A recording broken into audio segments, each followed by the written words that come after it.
104.9 Coyote Country. Time again for our favorite segment of the week. Checking in from Dallas, Texas, professional Q&A moderator and speaker, film critic at BigFanboy.com, show director at Dallas Comic Show, and co-host, or actually primary host, of Fanboy Fridays here on Coyote Country. Please once give it up for Mark Walters. Good morning. What's up, Robert? How you doing, man? Good. I'm still kind of relaxing and trying to gain my energy back after hosting a big Oscar party here Sunday night. Man, I'm just getting too old for this stuff, man. It's exhausting. I was going to say, are you on the Oscar hangover? Because, I mean, first of all, it's a lot of talking, and then you get in a social setting, and you probably do a little drinking and partying, too. So yeah, tell me all about it, man. How did your big Oscar party go over the weekend? It was good. You know, we do this every year at the Angelica here in Dallas, and we always have a really good crowd. But it's just, I find it to be very exhausting physically and kind of, mentally draining because, there's a lot of prep that goes into it, and we give away prizes at every commercial break, and man, oh man, never realized just how many commercials there are during the Oscars than when you have to get up and give prizes away at every commercial break. And yeah, it's something to be considered, I'll tell you that. By the end of the evening, I was just completely wiped out. Plus, it's interesting that they started the Oscars a little bit earlier this year.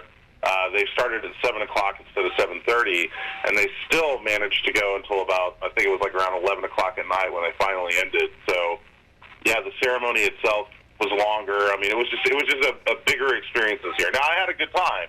Mm-hmm. It's always fun watching that, especially seeing it with the crowd. But yeah, I'm getting old, man. What about your record? From the list I saw on BigFanboy.com, it appeared as though you did not do as good as you had done in the past, as far as the calling the. Hey, listen, I can happily admit, I mean, in past years I've had a much better record. This year, what I found was that I did very, very well in a lot of the major categories. I did miss Best Picture, but see, here's what's kind of interesting about that. Mm-hmm. And this is something I tell a lot of people when it comes to, time for like the Oscar nominees to be released or, when Oscar voting starts to really kick into gear.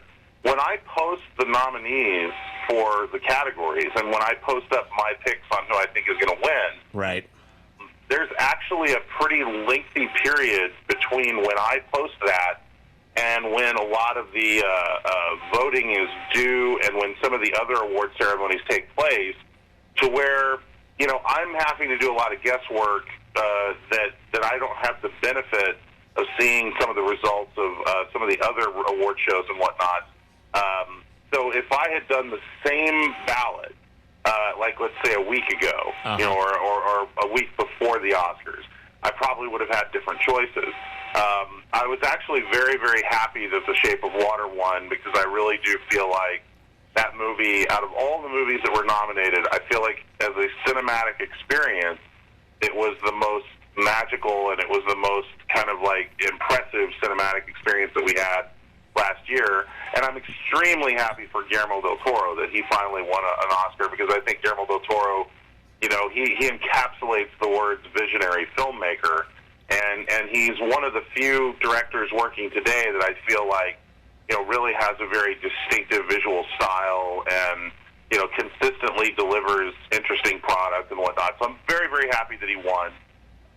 But back when I posted the nominees originally and back when I had to turn in my votes and whatnot for my Oscar screeners that I got, at that time, Three Billboards was absolutely everybody's favorite pick. Like, everybody thought that movie was going to win. Huh. And so it just kind of goes to show you how sometimes that can change.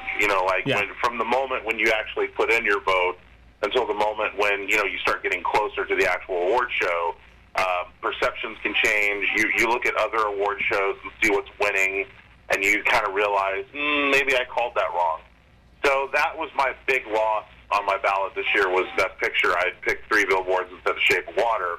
Well, in your defense, you did say right here on this segment that you really felt that Shape of Water was Oscar-worthy, and that was, you mentioned that early on. And I'll tell you this, I think a lot of that momentum that you're talking about that changed had to do with the fact that The Shape of Water was like December, right, when that came out, and it was kind of one of those... Yeah, it was a latecomer. It was definitely... It came out in December, and I think that there were a lot of people at that time who maybe had probably felt like they had already made up their mind right. what films were going to win.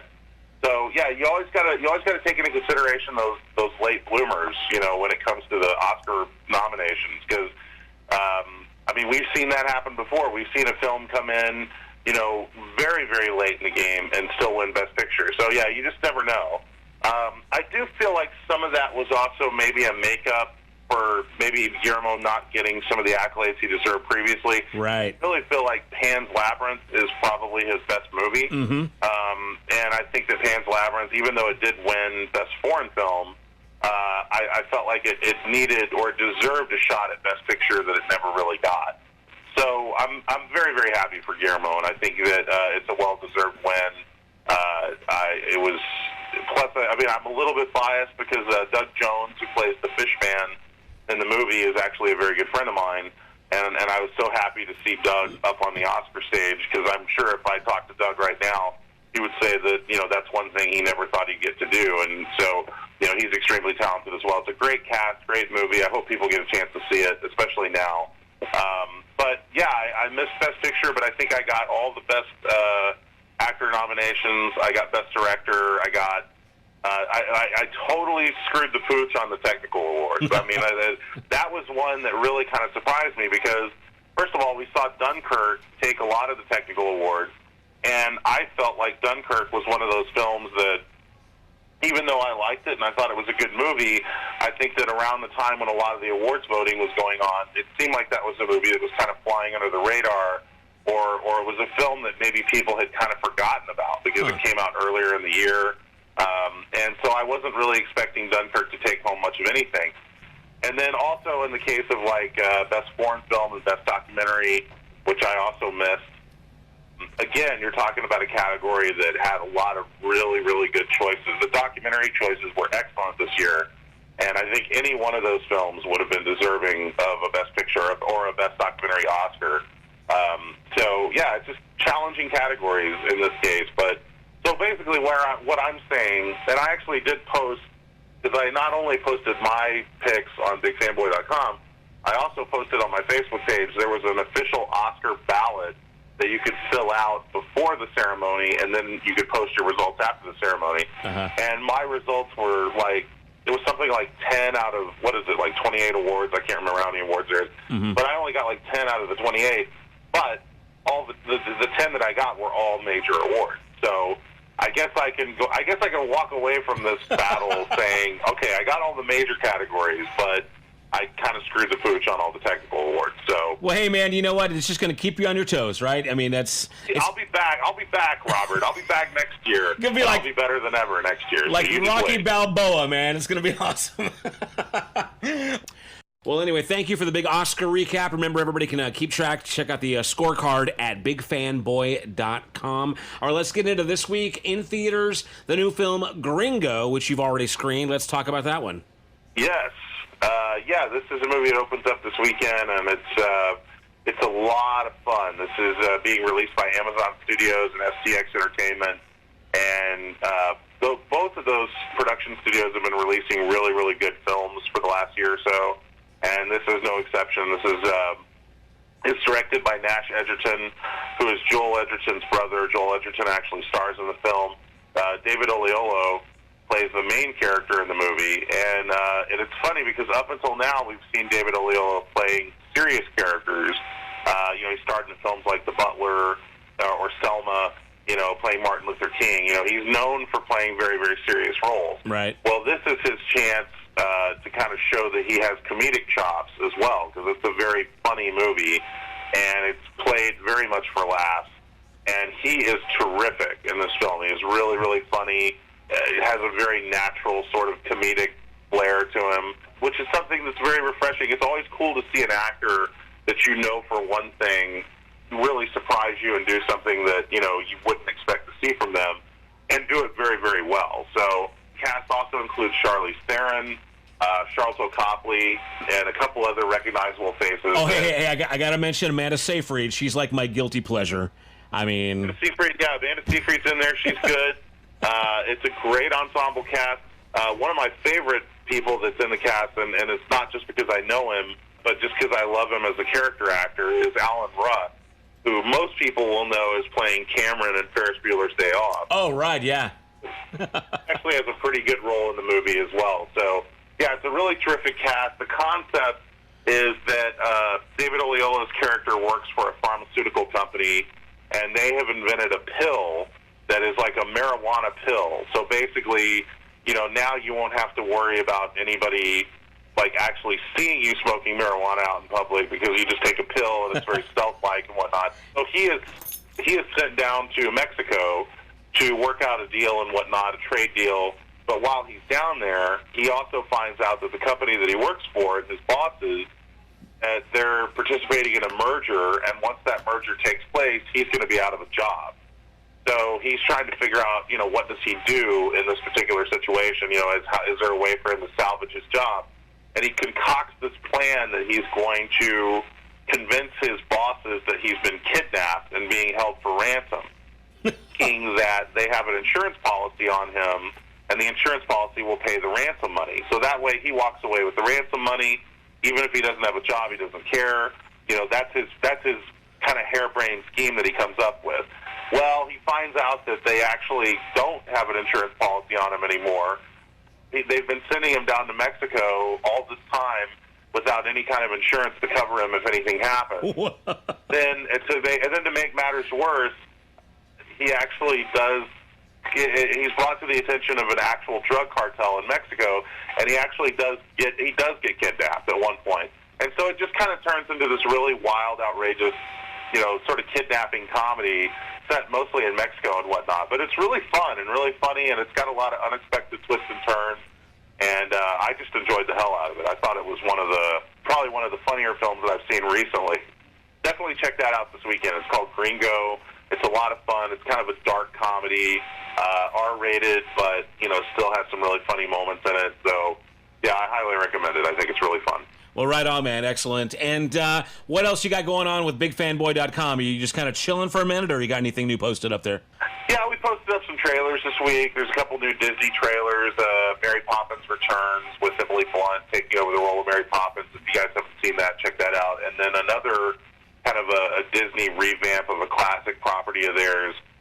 They are doing a film called Christopher Robin, where Ewan McGregor plays an older version of Christopher Robin, and he's now married, he has a family, he's working a job, and life is just kind of bearing down on him. He's having a hard time getting through it. And who pops up to kind of help him get through it? Winnie the Pooh. And Winnie the Pooh is done like as a CGI bear. So it's kind of like a family-friendly, heartwarming version of Ted, I guess you could say. Right. A lot of people are making that comparison, and it's probably fair to say that because it is a live-action film with a CGI bear.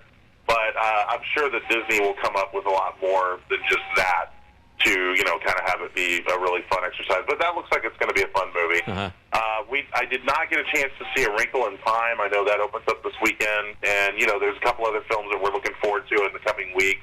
I'm kind of stoked to see what goes on with Tomb Raider. I don't know about yourself, but I think Tomb Raider is going to be fun.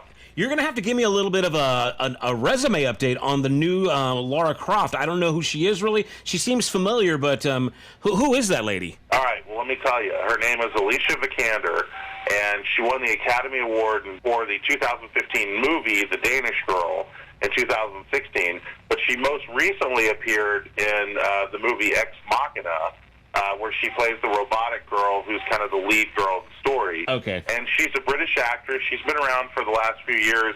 She's only really, in recent years, kind of popped up in leading roles. And so, because she's hot off that Oscar win, they decided to cast her as the new Lara Croft. And definitely a different physical body type than, say, someone like Angelina Jolie.